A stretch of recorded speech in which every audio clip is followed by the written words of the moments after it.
live from rainy sort of Canberra, not Melbourne. This is Sprue TV, where I hope I'm going to be able to just randomly rabbit on about stuff for a little while.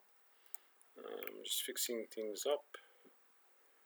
I've not yet figured this streaming thing out, so I'm kind of hoping that it's working. I have a really crappy 3G connection, and it has a tendency to fail, which is always exciting. However, let's give this a retro go. Let me find this one. So my plan is just to stuff around with a random article that I found on the internet. And in this case, I found the evolution of the shooting phase in 40k. From the always enjoyable St. Andrew's Wargaming.blogspot.com.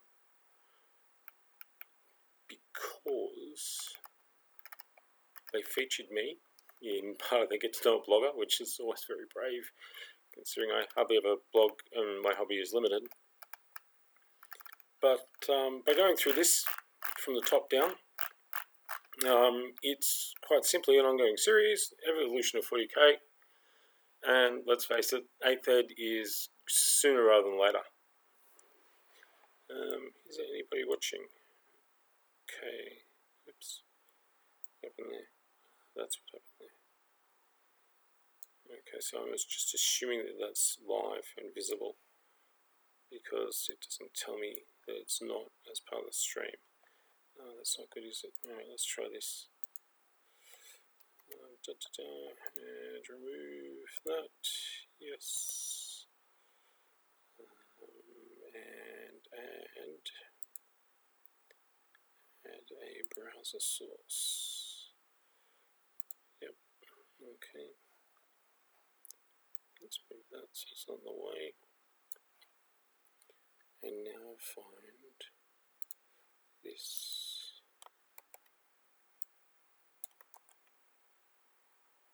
Okay.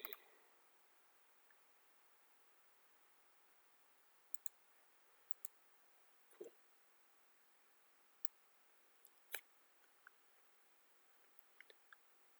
This is again St. Andrew's Wargaming,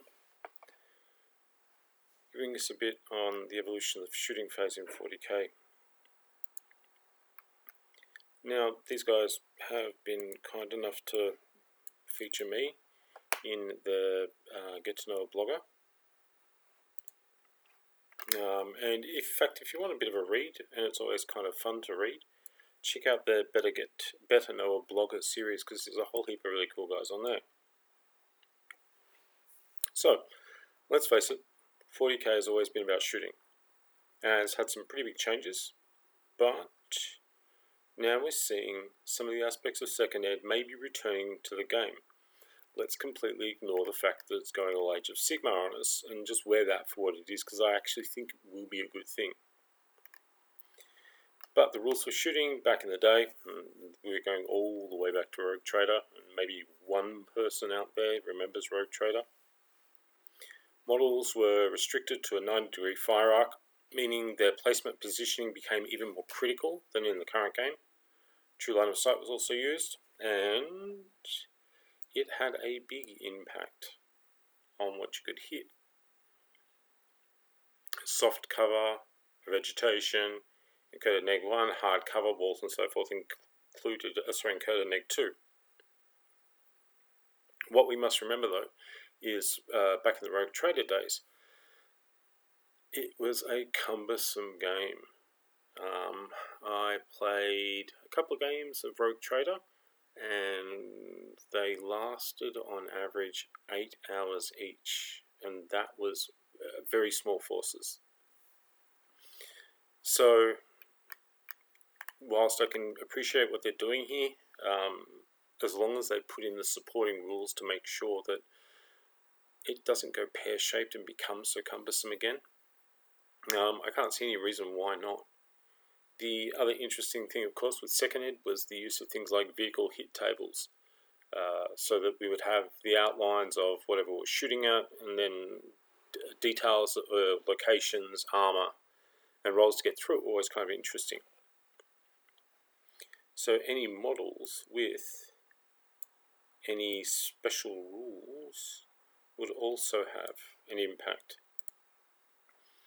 In second ed, I had to shoot at the closest enemy. However, if somebody was in cover or if they were running away, you could ignore them. And you could choose to ignore or specifically target enemy vehicles as well. So the cheap screening units were particularly important in second ed. These units could be used to shield more valuable units in the army. We see that these days with things like cover saves for shooting over units, but not so much as shooting tanks per se. So, the other interesting thing is, as it says, the models in the unit that had a special or heavy weapon could choose the target different from what the unit was shooting at. And again, this is that, why am I bothering to shoot at a Land Raider with Imperial Guardsmen and their flashlights when I've got a bloody great big las cannon? It would be a lot better for me to try and thin out whatever other units were coming towards me, and then use the las cannon to specifically target the large thing that was going to do me a lot of damage. But the 2-hit chart was much the same. So we're looking at 7s still, and different cover provided the penalties. Different ranges also took into account penalties around hits and so forth as well. And also negative penalties to roll for fast-moving units. Again, cumbersome. I'm nervous about what's going to happen, but I think with Age of Sigmar, there is a lot of potential for good things to happen. So this does have potential, a lot of potential to be a really good thing and to probably rejig what can be a bit of a nightmare in 7th Ed. Now, I am going to go on record right here as saying I played one game of 7th Ed last weekend. In fact, my first game of 7th Ed for last weekend. And I played against an opponent who played in the spirit of the game. And let's face it, that's what it's all about. Let's play in the spirit of the game. Competitively, things get different because it becomes difficult to predict arse-hattery, I will call it, to be polite. So, on a competitive scene, it'd be interesting to see what happens. Certainly, maybe we can think that the effect of Age of Sigmar and the competitions and competitive play around Age of Sigmar may well reflect on 40k, and I guess I kind of hope that it will, but I'm actually looking forward to see what 8th Ed does.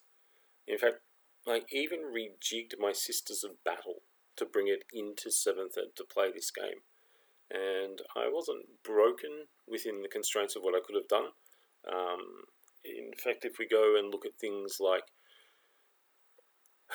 allied detachments and so forth, we've all heard about the Sisters of Battle Horror Army, which has 6 allied flesh terror drop pods packed with sisters with things like melters and flamers that just hit the table and destroy everything they see. So thankfully I didn't do that, and I'm sure that Ben, my opponent, is incredibly grateful that I didn't do it. But back onto shooting. In the current edition, more powerful weapons use blast markers to inflict higher casualties on enemy units.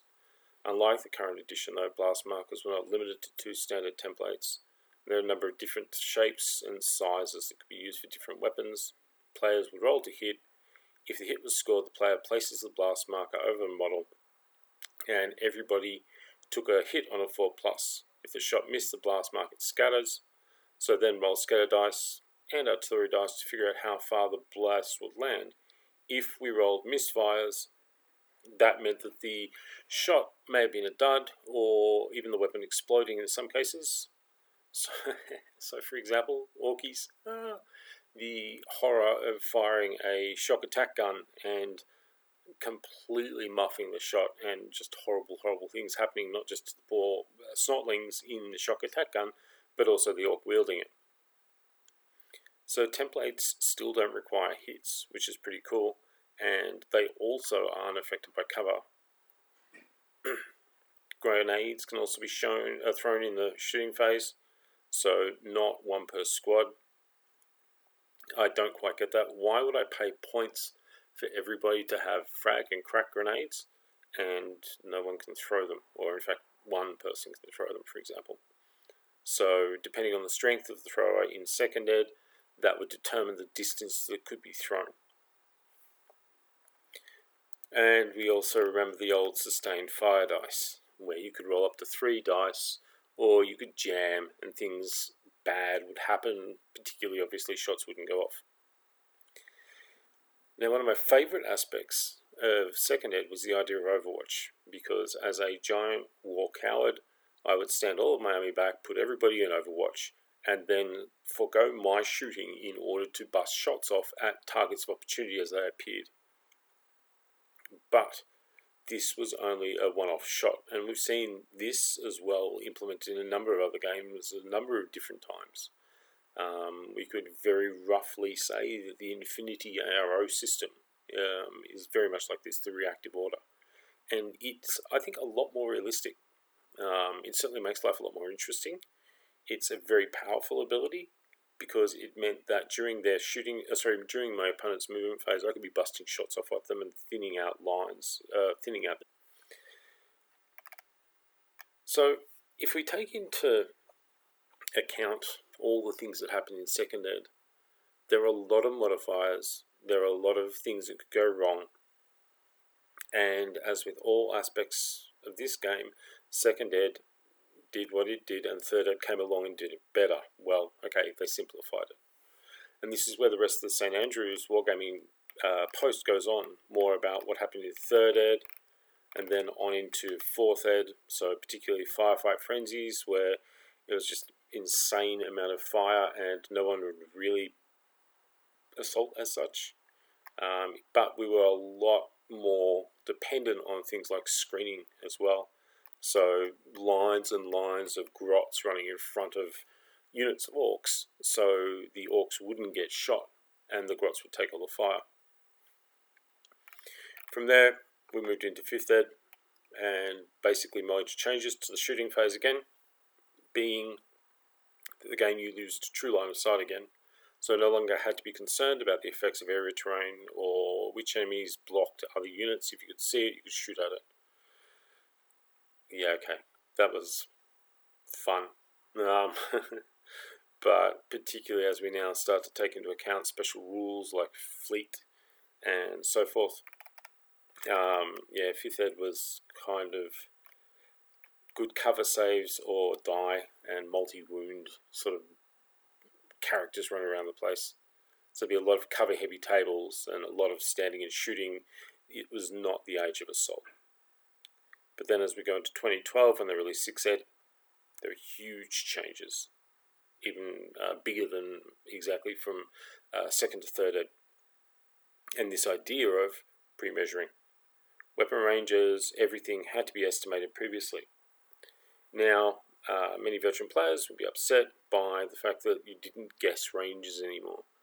And it did kind of suck the fun out of it a bit, because whilst it was interesting to see whether I was on, it was also relatively easy to get around on the right tables, particularly ones that were divided up into sections or made up of multiple boards that were stuck together. If I know the size of the board, and if I say it's a 2x4 board, then it becomes easier to guesstimate what the shot range is going to be. So interestingly, 6th ed came out mathematically 5 years ago. However, it's hard, as they say, to remember what the game was like when you had to guess everything. Everything from mortar shots to long-range shots with heavy weapons and so on and so on and so on. Now that then goes into obviously 7th ed, and the 7th ed was refining the shooting phase rather than huge overhauls. Sought to clarify certain rule issues that occurred with previous editions.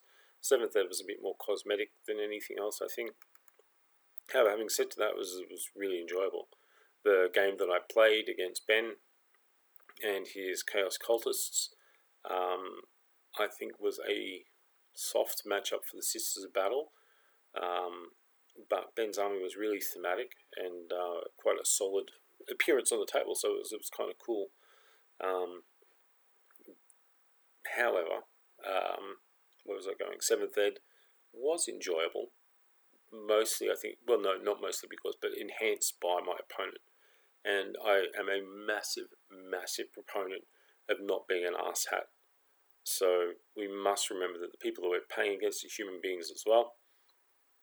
And I'm probably going to say this a million times the more I do this, but it's about, let's face it, not being a arsehat when you play this game, because the other person should expect and fairly expect that the game is going to be polite, let's say. It is a gentlemanly pursuit, or gentle personally pursuit after all.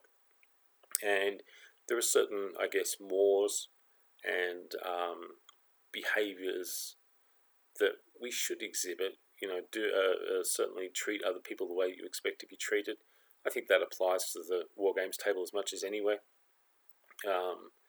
But yeah, I'm kind of a big softie around that, and I do believe that people are playing this game because they want to enjoy the game, even in a competitive space. Play at the top of the table where it's going to be uber competitive, but leave us to play our game and be pleasant and enjoy the game. So this was really just a test to try the streaming out. If anyone's actually watching this, I'd be interested to hear what your feedback is. I'm hoping to make this more of a semi-regular thing, particularly as I start to get more engaged in the 40k community again. Definitely with the release of 8th Ed. It may even be that I'm attending tournaments again, which would be scary considering that's where most of my previous gaming experience comes from. So who knows what that's going to actually entail. So until next time, thank you very much for watching. I recommend having a look at the Golden D6 because it's awesome, and if you have a look up the top, just there's a thing that links you back to it. If you need to get in contact with me, please feel free to do so. You can find me on Twitter at Sprue, and certainly at the GoldenD6Mag.com, or sorry, GD6Mag.com. I'm also freely available, and I'd love hearing from you. Thanks for watching, and I will see you next time.